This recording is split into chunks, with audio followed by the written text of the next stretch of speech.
रत्नगर गांव में हल्की हल्की सर्दी का मौसम आ चुका था। दिन में सूरज की थोड़ी तेज रोशनी होती थी और दिन के समय गांव के सभी लोग अपने अपने कामों में व्यस्त रहते थे। पर रात होते ही ठंडी ठंडी हवाएं चलने लगती थी। गांव के लोग ठंड की रातों में अपने घर की खिड़की दरवाजे बंद करके जल्दी सो जाया करते थे। ठंड का मौसम था। हल्की हल्की हवा से गांव में एक अलग सी मिट्टी की खुशबू छाई रहती थी। गांव के चौराहे पर रात के समय कुछ बुजुर्ग और नौजवान बैठा करते थे। देर रात तक वो लोग बैठकर बातें करते थे।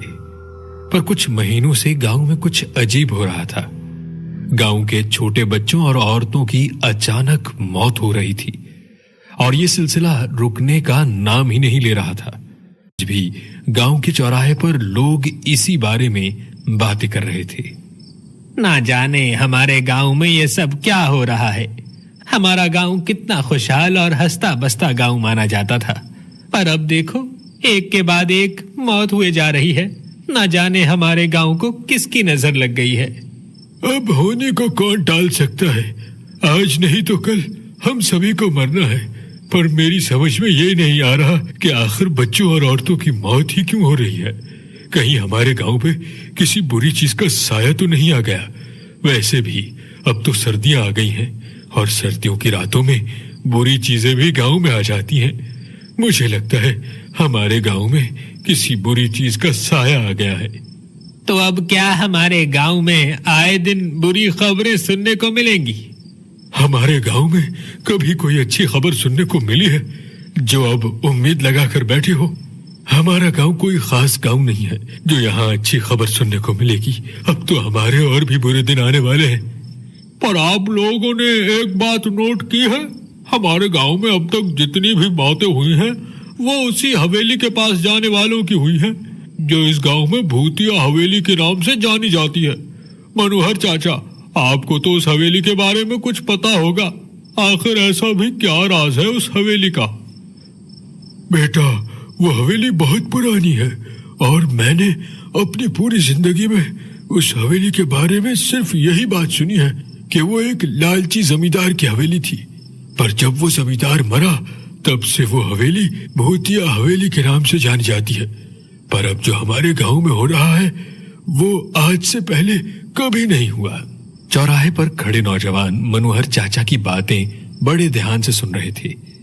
मनोहर चाचा कुछ बोलने ही वाले थे कि तभी एक अजनबी आदमी वहां आता है। वो रिक्शा से उतरकर सोचता है कि अब वो कहां जाए। तभी उसे चौराहे पर कुछ लोग बातें करते नजर आते हैं। वो आदमी चौराहे पर आता है और गोपाल से पूछता है, अरे भाई, क्या आप मुझे बता सकते हैं कि आपके गांव में भूतिया हवेली कहाँ है? उस अजनबी आदमी की बात सुनकर सब हैरान हो जाते हैं और उसकी तरफ देखने लगते हैं। तभी मनोहर चाचा उससे कहते हैं, तुम कौन हो और इस भूतिया हवेली के बारे में क्यों पूछ रहे हो? चाचा, मैं जयपुर से आया हूँ। मेरा नाम राघव है। मैं एक पत्रकार हूँ और अखबार में आर्टिकल लिखता हूँ। मुझे पता चला है कि आपके गांव में एक भूतिया हवेली है। मैं उस हवेली के बारे में आर्टिकल लिखना चाहता हूँ। क्या आप मुझे उस भूतिया हवेली की कुछ जानकारी दे सकते हैं? उस आदमी की बात सुनकर मनोहर चाचा उससे बोले, बेटा, तुमने यहाँ आकर बहुत बड़ी गलती कर दी है। उस भूतिया हवेली का राज किसी को नहीं पता और अगर तुमने वो राज जानने की कोशिश की तो तुम्हारी जान को खतरा हो सकता है। आप परेशान मत होइए, मेरा तो काम ही यही है। मैं तो काफी सालों से यही काम करता हूँ। भला मुझे क्या होगा? मैं कुछ दिन आपके गांव में रुकूंगा और उस भूतिया हवेली के बारे में जानकारी लेकर यहाँ से चला जाऊंगा। अरे पर तुम्हें जानकारी देगा कौन? उस भूतिया हवेली के बारे में तो गांव का कोई भी आदमी बात नहीं करता। कोई बात नहीं, मैं खुद उस हवेली के अंदर जाऊंगा और मुझे वहां से जो भी जानकारी मिलेगी वो मेरे लिए बहुत होगी। ऐसा कहकर राघव वहां से चला जाता है। उसके जाने के बाद गोपाल ने मनोहर चाचा से कहा, मनोहर चाचा, हमारे गांव में जो मुसीबत आई है वो जरूर उस भूतिया हवेली की वजह से आई है और जो भी वहां जाता है वो मर जाता है। और अब यह आदमी हमारे गांव में उस हवेली की जानकारी लेने आया है। कहीं ये भी वहां जाकर मर गया तो? तुम ठीक कह रहे हो, हमें उसे वहां जाने से रोकना होगा। अभी तो काफी रात हो गई है, तुम सब भी अपने घर जाकर सो जाओ। कल हम उस आदमी को साफ कह देंगे कि हमारी मुसीबत और न बढ़ाए और यहाँ से चला जाए। राघव गांव के एक होटल में रुका हुआ था।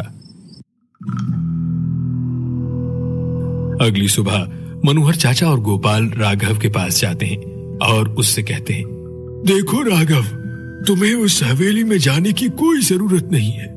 वो जगह तुम्हारे लिए ठीक नहीं है। आखिर कोई तो बात है जो आप लोग मुझसे छुपा रहे हो। हम लोग तुमसे कुछ नहीं छुपा रहे, बस वो हवेली ठीक नहीं है और ये सब हम तुम्हारी भलाई के लिए कह रहे हैं। हाँ भाई, मनोहर चाचा सही कह रहे हैं। अगर तुम्हें अपनी जान की थोड़ी सी भी परवाह है तो तुम वहां नहीं जाओगे। मैं आप लोगों की बात समझ सकता हूँ, पर मैं उस हवेली का सच जानने आया हूँ और वो जाने बगैर मैं यहाँ से नहीं जाऊंगा। राघव की ये बात सुनकर मनोहर चाचा को गुस्सा आ जाता है और वो उससे कहते हैं, अगर तुम हमारी बात नहीं सुनोगे तो ठीक है, अब तुम जो चाहो वो कर सकते हो। हमारा काम था तुम्हें रोकना। अगर अभी भी तुम अपनी मनमानी करना चाहते हो तो जाओ, पर बाद में अगर कुछ हुआ तो उसके जिम्मेदार तुम खुद होगे। ऐसा बोलकर मनोहर चाचा और गोपाल अपने अपने घर जाने लगते हैं। रास्ते में जाते हुए गोपाल मनोहर चाचा से बोलता है, अगर राघव सच में उस हवेली में चला गया तो क्या होगा मनोहर चाचा? कहीं हम गांव वालों पर कोई और मुसीबतें ना आ जाएं। मैंने राघव को हर तरह से समझाने की कोशिश की है, पर अब वो मेरी बात नहीं मान रहा, तो मैं अब क्या कर सकता हूँ? अब जो होगा वो बाद में देखा जाएगा। कुछ ही देर में रात हो जाती है। कुछ तो गड़बड़ जरूर है उस हवेली में, तभी गांव वाले मुझे वहां जाने से रोक रहे हैं। जरूर कोई बात है जो ये गांव वाले मुझसे छुपा रहे हैं। उस रात वो अंधेरे में चुपचाप भूतिया हवेली की तरफ बढ़ने लगता है। रात के सन्नाटे में उसे थोड़ा सा डर भी लग रहा था। उस भूतिया हवेली के पास एक नदी थी जिसे पार करके आसानी से वहां जाया जा सकता था, पर राघव को दूर दूर तक कोई नाव वाला नजर नहीं आ रहा था। यहाँ खड़े रहकर मैं इंतजार नहीं कर सकता, और इतनी रात में कोई नाव लेकर क्यों आएगा? आगे जंगल का रास्ता है, मैं वहां से चला जाता हूँ। राघव उस हवेली पर पहुंचने के लिए जंगल के रास्ते से निकल जाता है। कुछ दूर चलने के बाद राघव को ऐसा महसूस होता है कि कोई उसका पीछा कर रहा है। राघव पीछे मुड़कर देखता है तो उसे कोई नजर नहीं आता। वो फिर से चलने लगता है तो उसे अपने पीछे से किसी के कदमों की आवाज आती है, पर जब वो रुकता है तो कदमों के चलने की आवाज भी रुक जाती है। पता नहीं क्या जिद उसके सर पर सवार थी। अपनी जान को खतरे में डालकर वो बस उस भूतिया हवेली के अंदर जाना चाहता था। अंधेरे में चलते चलते थोड़ी ही दूर उस डरावने जंगल के बीच उसे वो भूतिया हवेली नजर आती है। आसपास दूर दूर तक कोई घर नहीं था। देखने में तो यह हवेली सालों पुरानी लगती है। चलो अंदर जाकर देखता हूँ, ऐसा क्या है इस हवेली में जो गांव वाले इतना डरते हैं। बाहर तो फिर भी चांद की रोशनी थी, पर हवेली के अंदर बिल्कुल अंधेरा था। पर अंधेरे में राघव को एक खिड़की में से कुछ रोशनी दिखाई देती है। राघव तुरंत उस कमरे के पास पहुंच जाता है जिसकी खिड़की से उसे रोशनी दिखाई दे रही थी।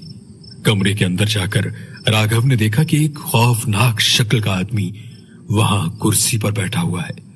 उसे देखकर राघव वहां से भागने की कोशिश करता है, पर उसे बाहर जाने का कोई रास्ता नजर नहीं आता। वो भागते भागते एक कमरे में पहुंच जाता है और उस कमरे में जाकर छुप जाता है। पूरी रात राघव उसी कमरे में छुपा रहता है। मुझसे बहुत बड़ी गलती हो गई, मुझे यहाँ नहीं आना चाहिए था। गांव के लोगों ने मुझे बहुत मना किया, पर मेरी जिद मुझे यहाँ ले आई। तभी वो खौफनाक शक्ल का आदमी राघव के सामने आ जाता है और उसका गला पकड़ लेता है। राघव की आंखों के सामने अंधेरा छा जाता है और वो वहीं बेहोश हो जाता है। जब राघव की आंख खुली तो सुबह हो चुकी थी। तभी अचानक से एक कौवा उड़ता हुआ राघव के सामने आया और उसके सामने तड़प तड़प कर मर गया। यहाँ से बाहर जाने का कोई रास्ता नजर नहीं आ रहा। अब मैं यहाँ से बाहर कैसे निकलूंगा? राघव ये सब सोच ही रहा था, तभी उसे फिर से किसी के कदमों की आहट महसूस होती है और फिर राघव का भी उस कौवे जैसा हाल हुआ और वो भी तड़प तड़प कर उसी हवेली में मर गया।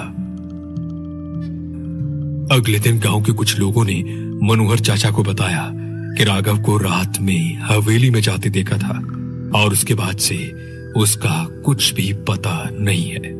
मनोहर चाचा, हमने तो उसे बहुत बार मना किया था, पर उसने हमारी बात नहीं मानी और अपनी जान को खतरे में डाल दिया। बेटा, कुछ राज अगर राज ही रहे तो अच्छा होता है।